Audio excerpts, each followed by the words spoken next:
This video will contain two presentations, one on the machines used in sim applications, and this one, Jigs and Fixtures, a basic look. Let's get started.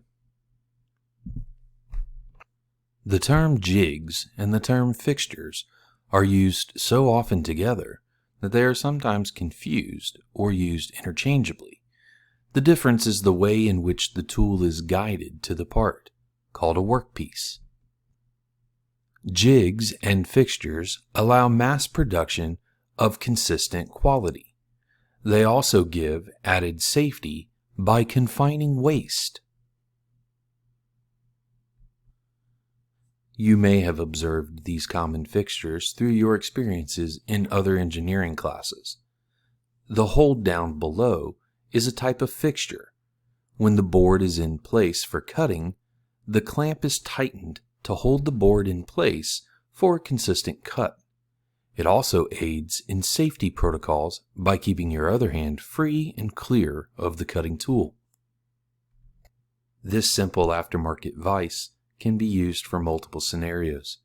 It's shown here on the bed of a milling machine, but could be very easily used on the table of a drill press or on a bench top for holding stock for finishing operations or post-machining processes. Here's another example of a vise on the bed of a mill. Notice that it's held down by what are referred to as strap clamps.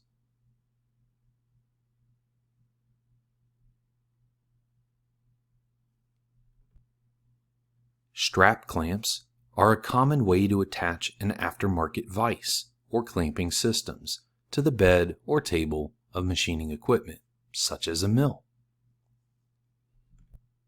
One of the negative aspects of using strap clamps is that they can be obtrusive and can cause obstructions for the cutting tool. This can cause damage to cutting tools and create scrap out of useful material. V-blocks are similar to a vise, but best used to hold cylindrical stock in place. Here we have a V-block setup that's holding a piece of copper tubing. This will allow the milling machine to bore a hole into the tube on center. You can also see a set of strap clamps that are being used to affix the V-blocks to the table of the mill. This is a picture of a pneumatic vise. When activated, it will apply air pressure to the piece of stock, clamping it in place for machining. Some machines can be programmed to control the opening and closing of the vise automatically. This is what's referred to as CNC operations and can be done with NC code, or numerically controlled code. This is a picture of an air vise.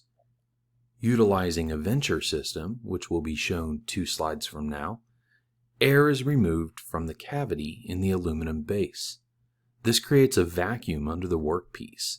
The piece is essentially sucked down into place on the rubber gasket and is held stable while machining.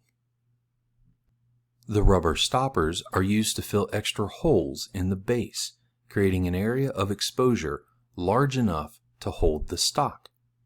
There are some limitations for size with this type of system. It's important to note that high cutting speeds can cause the part to slip, even though aluminum bushing rods are used to create a stable corner for the part. One positive aspect of this type of system is that if there are no bushings, there are no obstructions around the base of the part for conflict with cutting tools. This is the Visscher system mentioned earlier. It releases air through the nozzle, creating the vacuum needed for the air vise.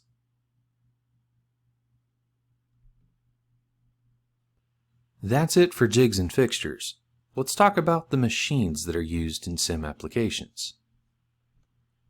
Typically, students would successfully complete a safety test that a teacher creates specific to the machine in the classroom before using the equipment. This would be the same no matter what machine we're using in our fab lab. So before working on any machine, it's important that you follow the safety guidelines. and that you read all instruction manuals or at least know the content of them, and that you observe all safety rules. Of course, it's very important to dress for safety in the lab. Long hair should be pulled back, safety glasses worn, sleeves that are long should be rolled up, and any loose articles like a necklace should be removed. Let's talk about the elements of machinery and equipment used in sim and automation. These elements are used together to 1. Reduce manufacturing costs, 2. Increase product quality and consistency, 3. Enhance manufacturing flexibility, 4. Improve marketability of products, 5. Decrease time to market, and 6. Reduce the reaction time to change in market demands. These 4 bullets cover a wide variety of things. CNC, or computer numerically controlled machines, are vast. Robotics are a part of that. Transfer systems could be as well, and we could even have some of these as being inspection or feedback systems that help in the automation that's used as part of a factory or warehouse. Here we see a listing of other examples of CNC machines that are used in sim applications. Things such as mills, lathes, machining centers, plasma tables, a water jet, a wire EDM, laser cutters and engravers, and even rapid prototyping. CNC is an acronym, more specifically an initialism for computer numerical control. CNC machines perform the same functions as conventional machines, such as joining, separating, casting, molding, forming, and finishing. Companies that can afford these machines enjoy the benefits these machines provide. They are highly productive and cost-effective when compared to handmade parts. CNC tools come in a huge variety. This is a 2-flute center cutting end mill. Notice that it has 2 cutting faces that have an open flute which spirals the end mill to allow material to evacuate the cut surface. This is a 2-flute ball end mill. It also has 2 flutes spiraling the tool, but its cutting faces are curves. This allows the tool to move along sloped surfaces. The 4-flute non-center cutting end mill is similar to the center cutting end mill, but it has 2 more cutting faces and flutes.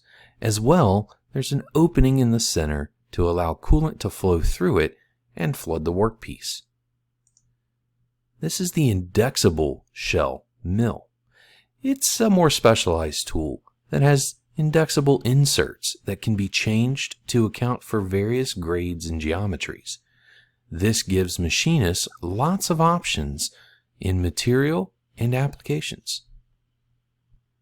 Robotics is a huge part of the automation used in sim. Robotics can be very versatile. We can use robots for everything including welding, joining, to plasma cutting, or even painting, finishing, and inspecting. TIG welding is a common use. Note that TIG welding stands for tungsten inert gas welding, and MIG welding stands for metal inert gas welding. Robotics can also be used for material handling. We can use them for assembling parts together, loading parts, especially into sim equipment. We can even use them for dispensing the material. We can use them for picking, packing, and palletizing. We can use them for transferring from one place to another or one machine to another, and we can even use them for tending. Here are some examples of how transfer systems are used in sim applications. We might use them for automated guided vehicles, also sometimes referred to as automatic guided vehicles, AGVs for short, and automated storage and retrieval systems, or ASRSs. And finally, Let's take a look at examples of inspection and feedback systems that can be used in sim applications. We can use networked computers, monitoring software, even sensors. Some of those might be used in a vision system or a laser scan and measurement system. We might even have radio frequency identification systems or RFIDs.